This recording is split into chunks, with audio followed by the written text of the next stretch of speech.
Valcati creplini cleppi, nesati parucchi, valcati platformi curpi, simetti strelki, ama cinematografici d'italiano. Jā, bija laiks, kad Latvijā vispopulārākās dabīgi bija itāļu kinofilms. Sì, mia signorita, tutti i giorni l'oroni televisori. L'oroni. Mia, paloroni uzmanissimo. L'oroni televisori, aizskrienīti līdz virtuvēni, paņem pakeiti, atpakaļ l'oroni tālāk. Pašā vakarīni paloroni uz mio fizionomija, paprasoni perché no Marcello Mastroianni. Sievietes, kuras noskatījās itāļu filmus, vienā balsī gan teica, ka neviens no latviešu vīriešiem pat tūmā nevar stāvēt Marcello Mastroianni. Sì, mia non risponda.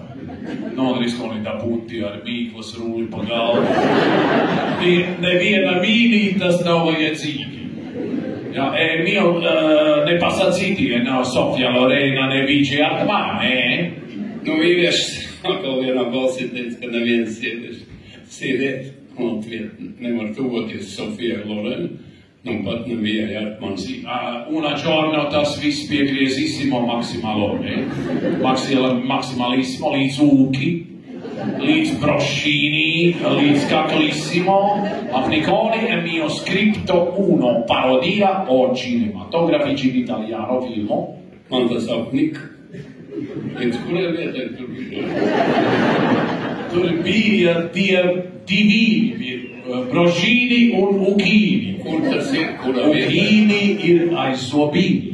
Aiz belīni mazīni. Aiz zobiem jau vēl kā citvieta. Aiz zobīni. Melīni. Nu jā, man viss tāds apnika, un es uzrakstīju parodiju par itāļu kinofilmu.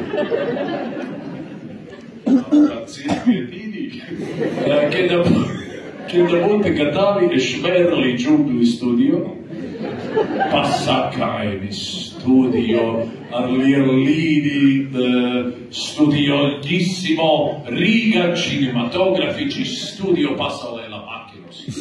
Film tika uzņemts Šmerļa džungļos, un labākajā kinostudijā pasaulē, Rīgas kinostudijā.